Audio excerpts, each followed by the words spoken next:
நடிகர் விஜயகாந்த் இந்த பெயரை ரசிக்காதவர்களை ஏற்க முடியாது. சினிமாவில் நுழைந்து தனக்கான தனித்த உடல் மொழி, ஸ்டைல், வசன உச்சரிப்பு, நடிப்பு என அனைத்திலும் முத்திரை பதித்தவர். நடிகர் ரஜினிகாந்த், கமல்ஹாசன் ஆகியோர் பீக்கில் இருந்த போது சினிமாவுக்குள் நுழைந்து தனக்கென தனி ரசிகர் படை சாம்ராஜ்யத்தை உருவாக்கியவர் விஜயகாந்த் அவர்கள். அவ்வாறு அவர் செய்தது சாதாரண விஷயமில்லை என்பது பலரும் ஒத்துக்கொண்ட உண்மை.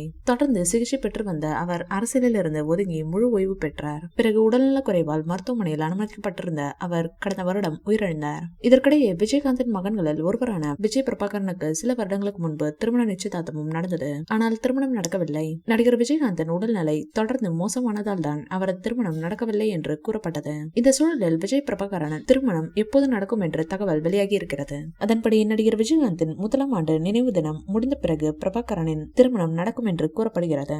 அதாவது அடுத்த மாதம் திருமணம் நடக்க இருப்பதாக தகவல் வெளியாகி உள்ளது. அதுவும் பிரம்மாண்டமாக நடக்க இருக்கிறதாம். இதில் தமிழ் சினிமாவில் உள்ள அனைத்து பிரபலங்களுக்கும் அழைப்பு விடுக்கப்பட்டுள்ளதாம். தளபதி விஜய் அவர்களை நேரில் சந்தித்து விஜய் பிரபாகரன் அழைப்பு கொடுத்துள்ளார். தளபதி விஜய் தற்போது ஹெச் வினோத் இயக்கத்தில் தன் கடைசி திரைப்படத்தில் நடித்து வருகின்றார். கோட் படத்திற்கு பிறகு தளபதி விஜய் ஹெச் வினோத்தை தன் அடுத்த பட இயக்குநராக தேர்வு செய்தார். அது மட்டுமல்லாமல் தன் கடைசி பட இயக்குநராகவும் ஹெச் வினோத்தை தேர்வு செய்தார். தளபதி விஜயின் கடைசி படத்தை இயக்க பல இயக்குநர்கள் போட்டி போட்டனர். கிட்டத்தட்ட 10 இயக்குநர்கள் பெயர்கள் அடிபட்டது. அது மட்டுமல்லாமல் தளபதி விஜயின் கடைசி படம் இது என்பதால் படத்தின் மீதான எதிர்பார்ப்பு டபுள் மடங்காக உள்ளது. இந்நிலையில் சில தினங்களுக்கு முன்பு இப்படத்தின் டைட்டில் போஸ்டர் வெளியானது.